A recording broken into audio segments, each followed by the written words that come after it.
Women in Print Alliance is dedicated to connecting, empowering, and advancing women in the printing industry. As part of Printing United Alliance, we're fostering a more inclusive future through advocacy, education, and networking opportunities that connect women across the entire industry. Join us as an individual to grow your career, expand your network, and access exclusive resources, or enroll your entire organization to show your commitment to supporting women in print. Become a member today at womeninprintalliance.org and help us shape the future of print. Welcome to Her Imprint, part of the Impressions Exchange. I'm Denise Gustafson, your host. This podcast celebrates the remarkable women who are transforming the printing industry.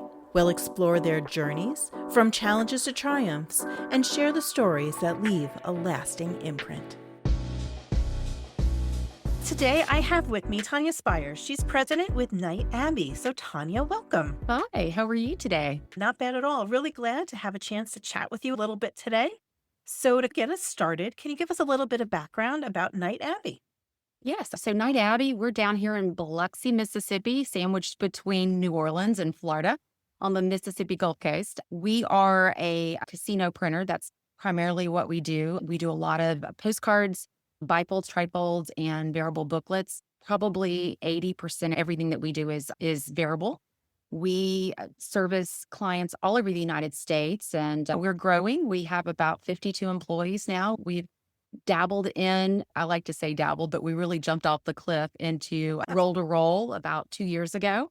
So we have a roll-to-roll press and 3 different finishing lines here that support the roll-to-roll press. Really cool. So why did you jump in? Mainly because we had some challenges from our clients, and if we didn't do it, then we were going to lose some business, and it was a pivoting point for us. We had some cut sheet inkjet presses that we had put on board, but the volumes were getting higher. The types of work that we needed to produce was challenging. So we started doing some research and decided that was the right route to go in. So you really just took a leap of faith in some ways. For the most part, I did. It took about a year to pull samples from our floor, and I'm an MIS person. So I created a separate, I'm going to call it a fictitious MIS environment of what I thought that we needed. So I would pull monthly work and then run it through the software so at the end of the year, I could identify structure, the types of jobs we were doing, the type of material that we were using, and really if I eliminated steps in it, how that was going to look in eliminating employees or eliminating equipment or underutilizing equipment. And so it painted a picture for me at the end of the year. So it was a leap of faith, but I had a little bit of a map to go off of. Yeah.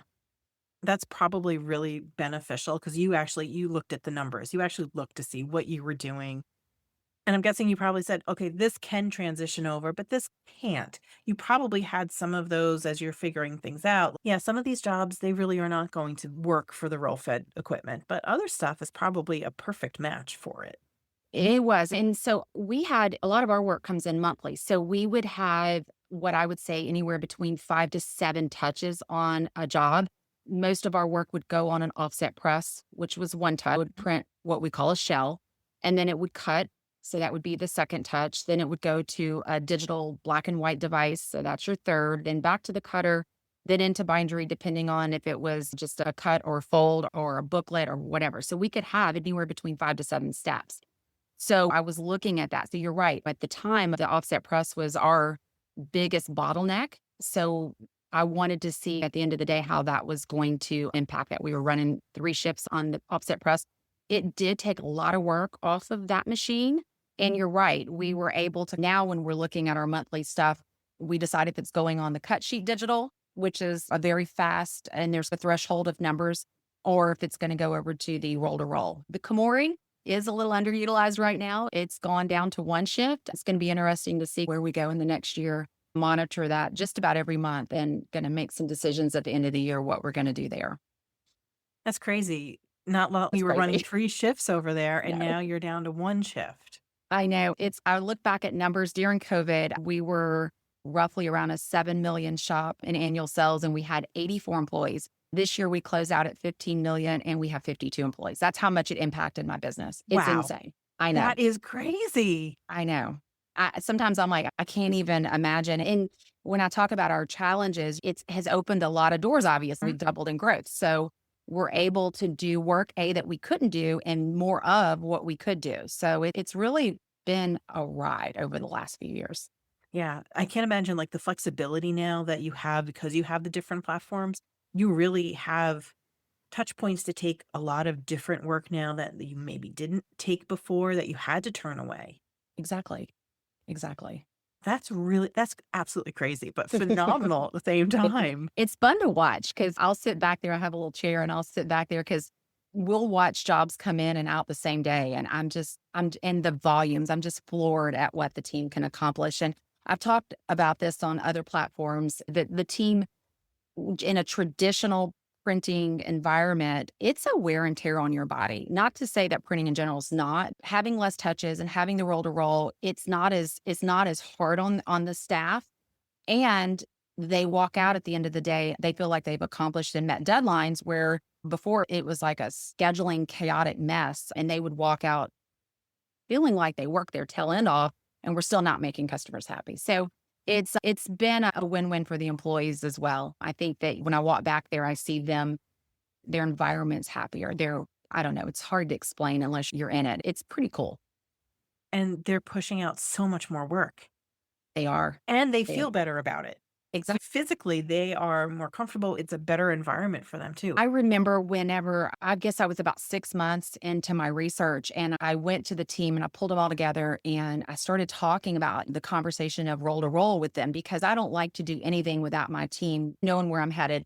And you could just see the look on their faces of, oh my God, we're not going to have a job, or they don't like change, or what is this going to look like? And even some of my staff that was older that had come up in this industry with me, I could just see that look on their face. And I'm not going to lie, in the first few months, I had some arms folded and I'm not going to buy into this roll to roll stuff. So it was after a few months, you could start seeing them piquing interest or wanting to be on on a machine and asking questions and getting engaged. And so it has been fun to see the traditional old school operators transition over to the more of the technology. Even they have really embraced it. That's crazy, and that's awesome too. Because nobody likes change, and No. especially change for people that have been there a long time. Things are going to rock their world. It's going to completely upend things. But the fact, Well, I when I walk through the plant now, they're like, "Boy, we thought you had lost your mind about," but now we are so glad you're leading the boat and leading us down this road because I think they realize that we were faced with a lot of challenges and growth challenges. And I tell them all the time, guys, when I get up in the morning, I look in the mirror and you're what I think about. I worry about the food on your table, the roofs over your head, and all the decisions that I make affect that. It's not okay just to stay status quo. You got to keep moving.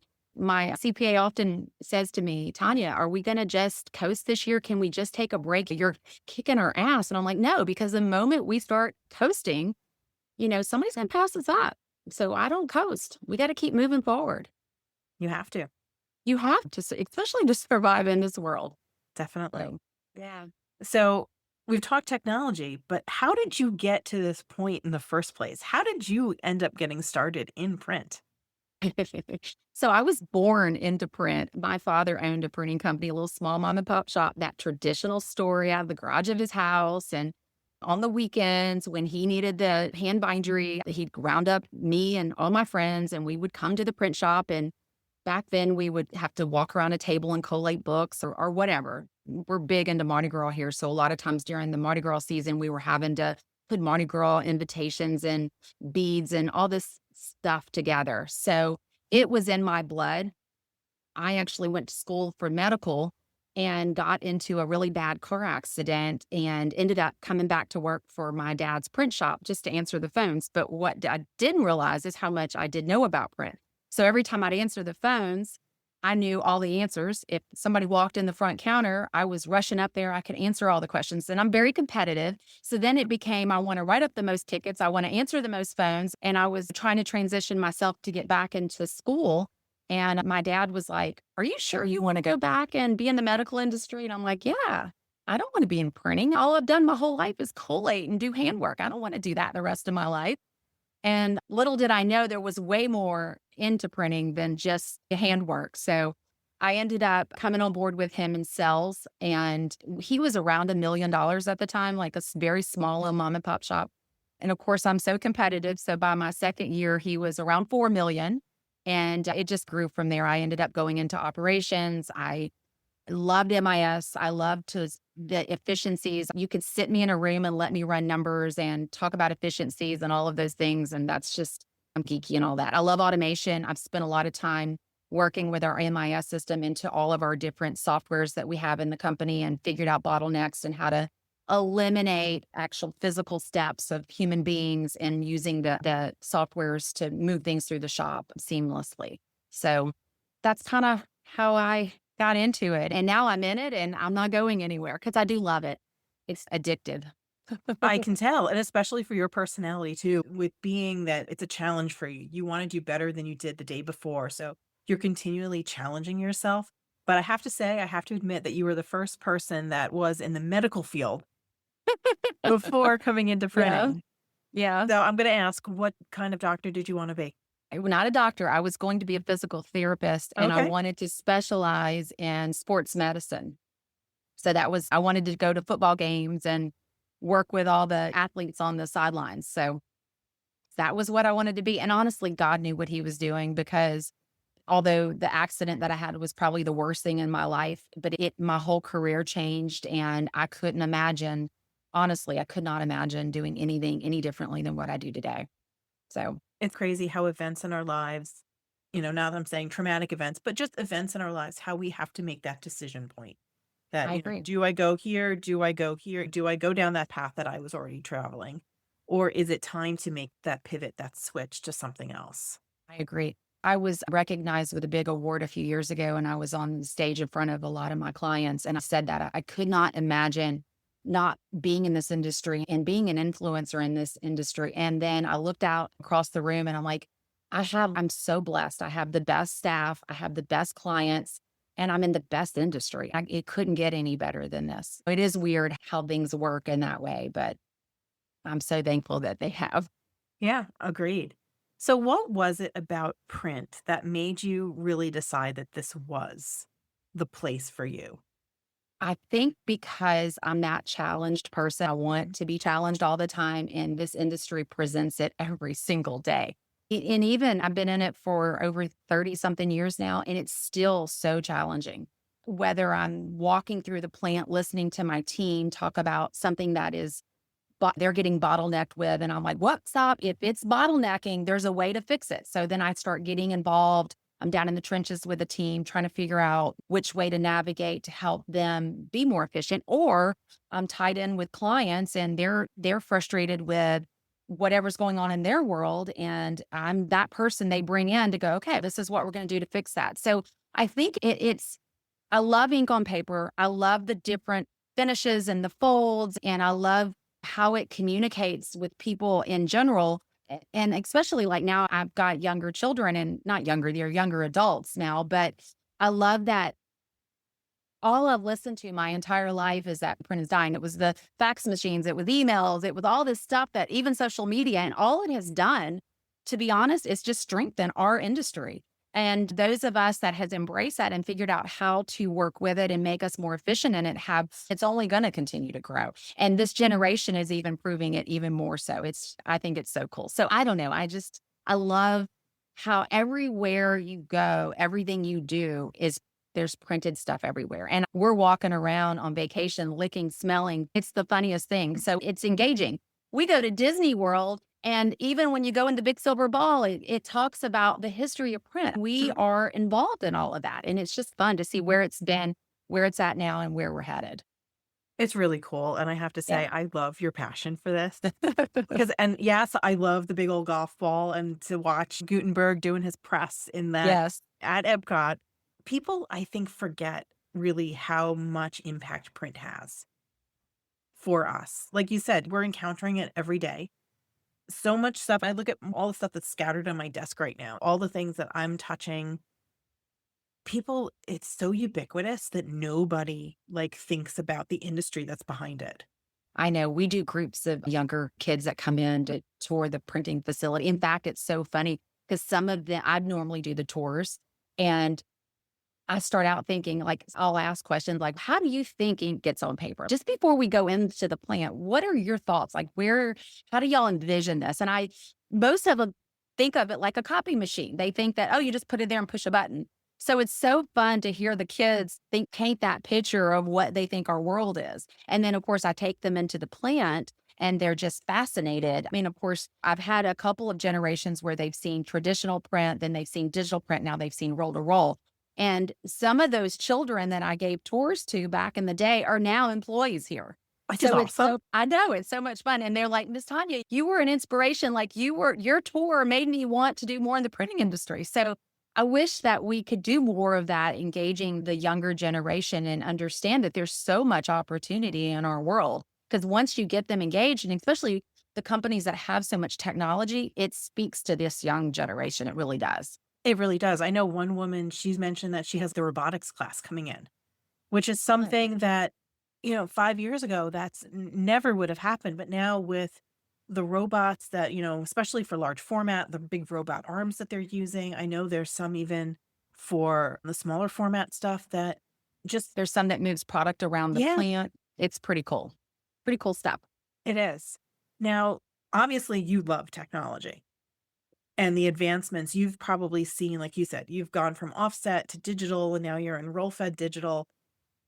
Technology is continuing to reshape. You have such an eye for the process too, and the automation. What excites you the most about that? And part of it too is I think technology also enables women to do more in the industry too. Yes.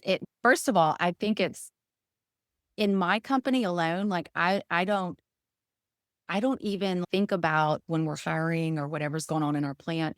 But the other day I was filling out a form and it asked how many employees I had, and then it wanted to know how many were female and how many were male. I have more females here than I didn't even realize it. It wasn't set out to be that way. But then so I stopped what I was doing. I was like, I'm going to walk around the shop. I'm just like, it hit me. Oh my goodness. And so I'm walking around and obviously customer service tends to be more of a female driven role. Then you've got BDP and you've got pre-press. But as I walk out to the plant, my press operator on my roll to roll is a female. She's my number one operator. I have my machines on the floor that for finishing are all female. I'm just walking, all my white formats female.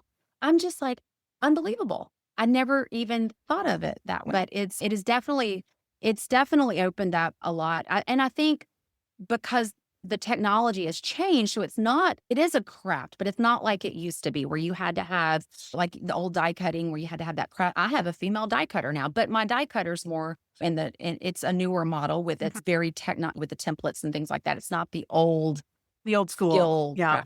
So that technology has enabled women to be able to come in and run this equipment and not do that heavy lifting. The thing that excites me the most, I think, is probably, I used to say that I would never not have an offset press. That was just not going to happen. But I think it's going to be exciting to see where the future takes us, because I don't think we're going to have a lot of options in the future. I think it's going to all be digital at some point, and the offset is just going to go away. Not that's exciting, but it is. It's just the way our industry has shaped. It's the unknown, and it's not ever enough for me. I want to know the next. I want to know what's coming. I want to be on top of it. It's just, I don't know. It's just fun stuff. It's like you said, it's exciting. Yeah, And it is exciting. And it's so interesting to see like really how the industry has evolved. And for you, you're already down to one shift on an offset press. And it's probably less than a shift technically. It is. In fact, he's back there running the stitcher today. I walk back as there's nothing on the offset press. It's all on the digital equipment. It's crazy. It is crazy. But you can put in our world, because we're all variable, you can put the color and the variable at the same time. When we're taking jobs that used to take 39 to 40 hours to get done, and we're taking that down to 6 to 8 hours. And then you open up all this other time to do tons of other work. Yeah. So other things, and just all the stuff that you can now do digitally, even if you're starting to look at all the embellishment stuff and all of that kind of things that you now can do. Right. Right.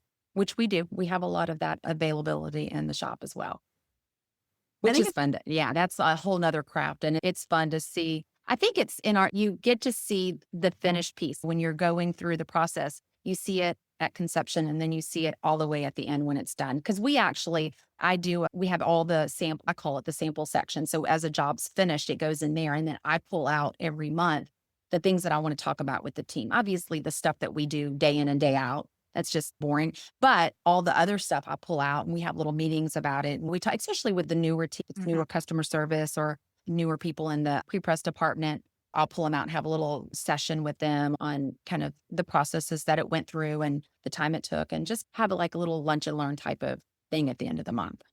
Which So, is great because it just opens up because maybe they didn't have a hand in that particular right. product. So they can really see, oh, we can do that kind of stuff, and gives Yeah. them more room for imagination and creativity and really what can be done. Well, it educates them too, again, when they're working with the clients. And a lot of them, even if they started it, sometimes if they don't get to see, Mhm. I got to see the finished piece. I want to see everything that comes. That's the other thing is Tanya goes through and sees everything we do. And I don't know. It's fascinating. It is definitely fascinating. And it's really cool the fact that you actually had to sit and think about how many men versus women you had and realized, oh crap, I have more women here than I really anticipated, which Yeah. is, it's cool in a way because not that we're looking for, oh, this is men's work versus women's work or anything along those lines, but the fact that it's the skills that they have. And it's No, it's off. definitely, it is a male dominant. I grew up in this industry. I've been very blessed to be a part of many, like the Printing Industry Association of the South. I work in a male dominant area and profession, but it has, I mean, first of all, they have opened their arms to me. I've had great mentors along my entire career, but it's definitely changed. There's a lot more women coming into the industry. And I do think it's because of the technology. I think it's played a big part in it. How can we do a better job of having the conversation with those women who are outside the industry to tell them that this is a really good industry to have a career, to build a life, that it's a fulfilling career too? Not just women, I think women and younger adults in general. I think that there's I don't know how to get the message out there. I know I do it as much as I can around our local area, but most of our business is all over the United States. And to be honest with you, a lot of positions can be even remote. It doesn't have to even be in the same building, although it's nice to have them in the building. I actually have a couple of females that work north of us, like in another state, several states up from us, and they fly in. They're here a month or two at a time, and but they work remotely. I don't know. I think that we definitely have to keep talking about it. We have to keep our voice has to be loud, and marketing. I know our association does a good job at making sure that they voice all the, not just women, but the young generation. We're trying to figure that out all the time. How to get the word out there, because I think a lot of times people stumble upon us. They just stumble into our world. I And would then they're agree. like, yeah. And then it's okay. How can we get all of our other family members? And that's always been a big no-no in my world, but it has worked. Like I have females that's come on board, and next thing I know, I've got their daughters working in the sign shop, or I have their aunts working in the customer service team, and they've done a phenomenal job. It's just been through word of mouth and communicating it. Bring the kids in. Some people, it's opened up their eyes when they've done a tour. It's amazing, like, when you put it in front of people and they realize, like, the impact that they can have, they understand it then. But to try to get in front of all those people, we don't have the time for that. So how do I we do know. that? How do we continue to have be able to put that message out? And I think that's a lot we're struggling with just as an industry as a I whole. do think so too. I know we talk about it in our association all the time is what can we do differently just to get it out there? Because you're right. When we do get to have those conversations, just like I told you, I've hired some of the young kids. I did tours when they were younger.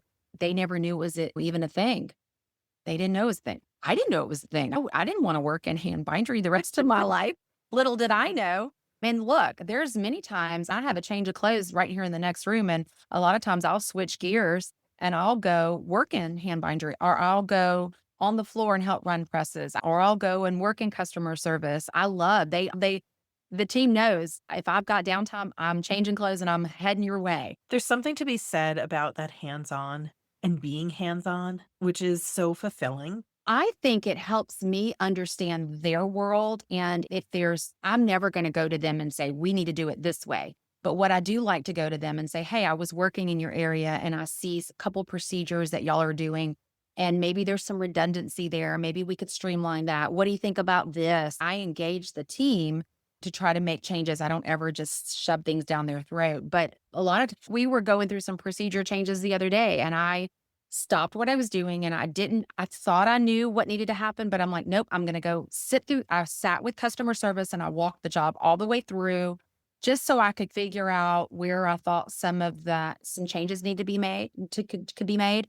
And then I worked with the team and I pitched it to them and let them take it from there. But you have to get in, I call it get in the trenches with them or have hands on. Otherwise I would not be able to help them the way they expect me to. Yeah. Especially because you're also looking at like the automation of things and like how can we be more efficient? So you have to know what exactly they're doing and where their bottlenecks are, where they're getting hung up. Yes. And I track data as well. So whenever I have data set up to automatically email me when I see bottlenecks and things. So they'll get an email from me at 4:00 in the morning. And I'm like, hey guys, I was looking at the numbers and I see where blah, blah, blah. And I'm thinking we could do blah, blah, blah. And then I start engaging them. And then next thing you know, they're coming back at me with 4 or 5. Oh yeah, we were testing this and we were thinking about, we were all going to come to you. But so and they love that. They know I'm always watching. I'm always watching out there. I keep them on their toes and they keep me on my toes. But you've also made it a lot easier for them so they know you're in it to help them. I'm very approachable and yes, and they know if there's something going on, they can come in my office. They talk to me. What do we need to do? Yeah, we're a team. The world's too crazy. We have to have fun here and challenge. And it can't be, I don't know, it's got to be a fun environment. You think about how long we're spending at work every day around these people that you're working with, your coworkers. Sometimes I see my coworkers more so than I see my husband. You probably do. I say the same thing. I'm like, it's we're crazy. all together. Yeah. Yeah. Which could be a good thing. I say that I see you guys when I see my kids and I'm like, is this why? I'm just kidding. No, but it's important that I always tell them we all don't have to love each other, although it would be nice, but we do have to respect each other and what we do for the company because every position in our company is important. Every single thing from start to finish. It is super important. It definitely is. And it has its place. It's there for a reason. Mm-hmm. It fills a goal. It fills a need. So it's not like we could just say, oh, we just don't need this group anymore. No, Right. everybody's here for a reason. So that That's way we right. can get jobs done. As we're wrapping up, my favorite question that I love to ask is knowing what you know now. So your history in the industry, working as a kid, all the way through what you're doing now. If you were just starting out today, fresh-faced, you know nothing, but you're getting into the printing industry, what advice would you give yourself? I would probably say to my younger self, trust your instinct. Number one, use your voice. Your voice is very strong. And lastly, I would probably say, don't shrink to fit the room, make the room fit you. All good advice. Now, the But- part is, can we all take it and actually internalize it and work with it? That's always the hard part. I know. I think that as much as I would love to give my young self that, I think that honestly, the challenges that you go through throughout your life and your career are the things that actually make you the strongest, to be honest with you. I wouldn't trade any of the knocks down for anything because they made me stronger. You learn from So, them. They're learning right. experiences. Granted, you probably don't want to go through them again, but Nope. you learned valuable lessons from Yep. those experiences. You absolutely do. I have 3 children and I tell them that all the time. And I see them go through some pretty hard knocks. I'm like, but these are the things that are going to make you stronger. So just embrace them and learn from them. Again, going through sometimes is tough, but at the Yeah. end, all good. Yes. And by the way, I have 3 children and 2 of them are females and I'm trying to get all 3 of them to come into the company. I have 1 so far. I've got 2 girls to work on. All right, good. 33% success rate so far. Yes. And of course, with you and you challenge yourself, you know you're going to be aiming for 100%. I know that. That's right. That's right. That's right. I have my middle child graduates from college in May, and I'm like, I'm on her. I'm like, I want her to go experience the world or do something different, but I'm like, I'm ready for you. I got you a spot. Come on, let's go. So hopefully she'll migrate over. It took my son a year after he graduated college to come on board, but he's here now. And he goes, Mom, I could not imagine myself anywhere else. And he never saw himself here. I had no idea how much fun this is. That's a great testament. Yeah. Yeah. To the company culture you have too, and then the industry as a whole. Thank you. I appreciate that. Tonya, it was a pleasure chatting with you today. Thank you for taking a little bit of time with me. I appreciate it. Yes, it was a pleasure chatting with you too. Thank you for joining us on this journey to celebrate and amplify the voices of women in the printing industry. If you have a story to share or know someone whose journey deserves to be highlighted, we'd love to hear from you. Together, let's continue inspiring and empowering the next generation of leaders. Until next time, keep leaving your imprint. This is Her Imprint. See you soon.